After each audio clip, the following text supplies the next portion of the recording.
Senator Ben Cardin of Maryland, member of the Foreign Relations Committee, who was part of the briefing they got today. Senator Cardin, welcome to the show, sir. Chuck, it's good to be with you. Thank you. So I want to play for you something from Secretaries Pompeo and Mattis today and get you to respond to it. Here it is. You've seen all the intelligence, presumably. Do you believe that the Crown Prince of Saudi Arabia ordered Jamal Khashoggi's killing? I do believe. I've read every piece of intelligence, unless it's come in the last few hours. I think I've read it all. There is no direct reporting connecting the Crown Prince to the order to murder Jamal Khashoggi. And that's all I can say in an unclassified setting. We have no smoking gun that the Crown Prince was involved, not the intelligence community or anyone else. There is no smoking gun. Well, I was raised in Washington professionally in the 90s, which meant I had to learn to parse a lot of sentences, Senator Cardin. So I noticed two phrases here. Secretary Pompeo, no direct reporting connecting the Crown Prince, and Secretary Mattis, no smoking gun. What do we take away from this?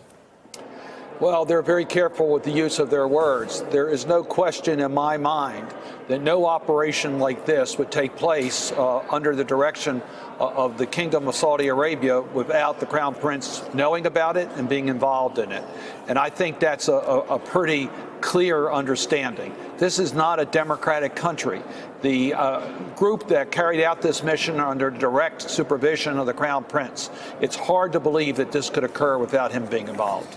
Did you get a good explanation as to why the CIA director wasn't there for your all-senators briefing today? Not in the least. It was bipartisan. Both Democrats and Republicans wanted the CIA director to be there. She decided not to attend. I think it was an intentional effort so that the direct question could not be asked about the intelligence community assessment on the accountability of the Crown Prince. Look, I mean, this may be, it may come across as rhetorical here, but I assume, do you believe the administration's motive here is they're worried about losing support in Congress for Saudi Arabia's war in Yemen? Well, they've already lost support. The vote today was pretty overwhelming. This is a civil war, which is a humanitarian crisis. And both sides are involved in this, and the United States is not helping with a resolution. The only resolution can be won through diplomacy. We're not going to win this through military participation. So the U.S. military participation, unauthorized by Congress, there's now a clear majority in the United States Senate against our military involvement. Well, Secretary Pompeo was obviously trying to make the case of why the U.S. should stay helping Saudi Arabia. I want to read something from his prepared remarks, get you to respond. He said this of Saudi Arabia. Saudi Arabia is working to stabilize Iraq's fragile democracy and keep Baghdad tethered to Western interests, not Tehran. Riyadh has helped manage the flood of refugees fleeing Syria's civil war by working closely with host countries, cooperates closely with our ally Egypt, and is establishing closer ties with Israel. Essentially, he was making this case that it's in America's national interest to take sides in Saudi Arabia's interests in that peninsula. American foreign policy is strongest when we embed it in our principles and our values. What has happened under the Crown Prince in Saudi Arabia goes outside the bounds of what America stands for. Yes, we can have a relationship with the Kingdom of Saudi Arabia, but it's got to be clear that we won't tolerate what happened to the journalist. And quite frankly, I think you'll find that Saudi Arabia will want to continue to do business with the United States. We have the premier military equipment in the world. We're the most reliable superpower in the world by far, no question about it. So it's in the interest of the Saudis to maintain a relationship with the United States. We want to maintain a relationship with the kingdom, but we will not tolerate what we saw happen in Turkey. Do you think the United States has the standing to pressure the king to essentially name a different crown prince?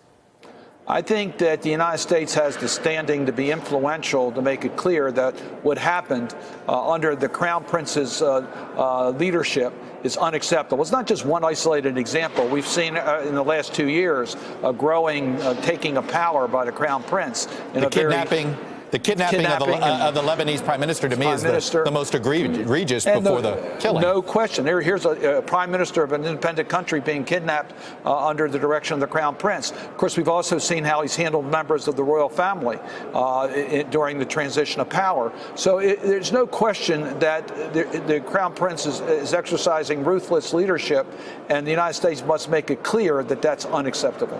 What do you say, though, to the criticism that says, all right, this is selective outrage. The Saudis have been violating human rights for decades. We're outraged now. Where's been the outrage for 40 years? Well, quite frankly, there's a lot of countries in the world that don't share our values. We understand that.